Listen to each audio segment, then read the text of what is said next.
A friend of mine is involved in some CBT at the moment, and the direction of the CBT is you could say it's kind of helping them realize that the things they're concerned about are nothing to be worried about.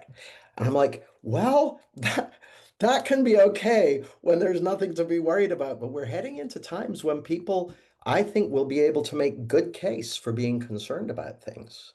And so the question, like to me anyway, it looks like the solution to the challenges we're going to find ourselves up against as a society, as a species, the solution is going to be a spiritual one. It's not to say that there won't be a place for psychological solutions or for world of form solutions. You know, plumbing really can make a difference if that's what's needed. But I think what the world needs is gonna take the form of something spiritual, of something heart-based, of something involving a deeper feeling. You know, I was listening to an interview or reading, I think maybe an interview with the Dalai Lama, and he said something brilliant. God, I wish I could remember what it was. He said, my main hope is eventually in the modern education field to introduce education about warm-heartedness, not based on religion, but based on common experience and a common sort of sense, then scientific finding.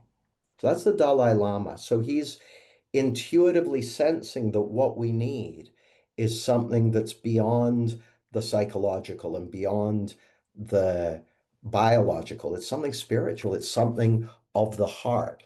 And the I think the difference between the more heavenly path and the more hellish one is going to be the individual's connection to the truth of who they really are. And so, in terms of how to communicate that, this is going to sound I'm pulling a get out of jail free card, but here goes. I think it starts with the feeling you're living in because there's a way in which, you know, it's funny. I've had the good fortune or something to go through my whole personal development journey pretty much over the last 25 years in the public eye. So that includes my transition from NLP into something more principles based and that sort of thing. And I was out for lunch with someone who maybe in, I don't know, maybe 3 or 4 years after I've got on and got into the principles, someone who I ended up being their coach. But they said, you know, when you were an NLP teacher, I admired your expertise, but I didn't like you very much. I'm like, oh, thanks for telling me.